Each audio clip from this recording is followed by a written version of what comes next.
مطلب ډانس پارټي ته به تاسو تلئ؟ نه زما خپل کور زما ملګري به هلته کې راتلي. هغه پارټي ته به کم قسم خلک راتلو؟ هغه به هم نشیانو؟ نو بس چې مونږ نشې کولې خامخا هغوی به هم نشې کولې چې یوې تورسرې له هم نه دي پکار چې داسې غلط قدم اوچت کړي او په کور کې خپل ورونه دوکه کړي او ورته ووایي چې یا زه دلته یم یا هلته یم او هغه لکه زما په شانتې غلطې هلطې کوي، نشې کوي او ملګرو سره دي. کومه نشه به دې کوله؟ ما به آیس کړ. جی بسم الله الرحمن الرحیم. تاسو ګورئ میدان ډیجیټل او زه یم ستاسو همکار نواز منګل.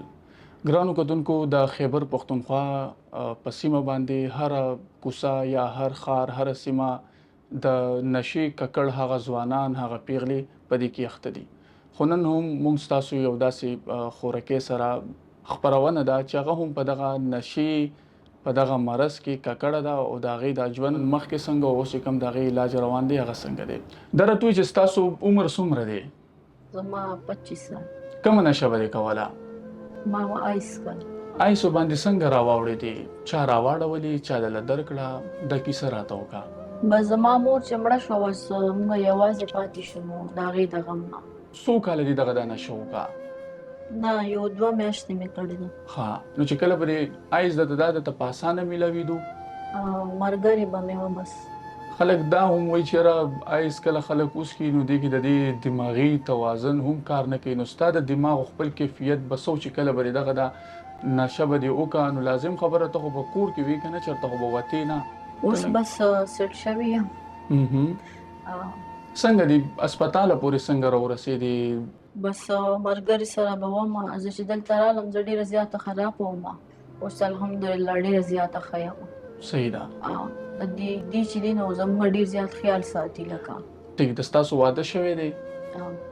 بچي مچي دي شته؟ نه چې په آیسو راواوړې دي کور نه بهر شوې، دا کیسه دې راته بیان کړه.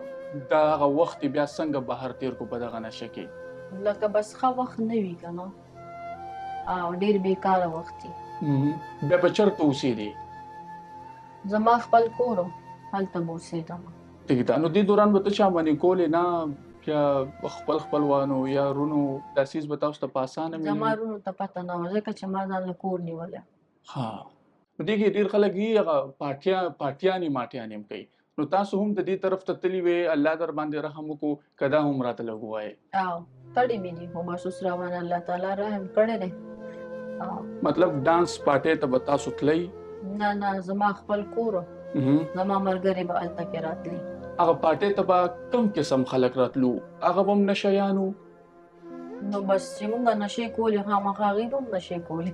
بس دعا راته کوې الله مو ترېنه ثواب کړی دی. امین امین. او الله دې بیا په دوباره چې دی په مونږ باندې داسې څه نه کوي.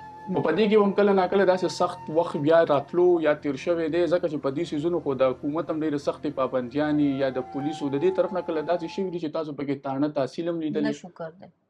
دې څیزونو نه بچ شوي یې.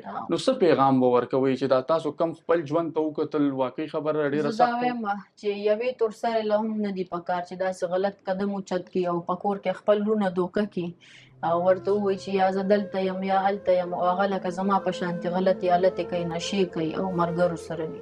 نه دي پکار تورسرې له چې داسې غلط قدم اوچت کړي. هسپتال کې تا ته سهولیت شته؟ د هسپتال تنظیم؟ زه چې دلته رالم نو زما دماغ بالکل کار نه کولو. چاته به مې کنځلې کولې، چاته څه خو بس الحمدلله موږ ته دلته خویندې ویلی شي او ډېر ښه علاج به روان دی. هسپتال والا مطلب گزاره کوي چې مطلب زه په خپله دا د خبرې کوم او وایم چې نه دي پکار. الله دې په تاسو رحم وکړي. اوس خو ماشاءالله ستاسو ډېر ښکلی علاج هم روان دی. نو د هسپتال انتظامیې نه خو خوشحاله یې که نه تاسو؟ ډېر زیات.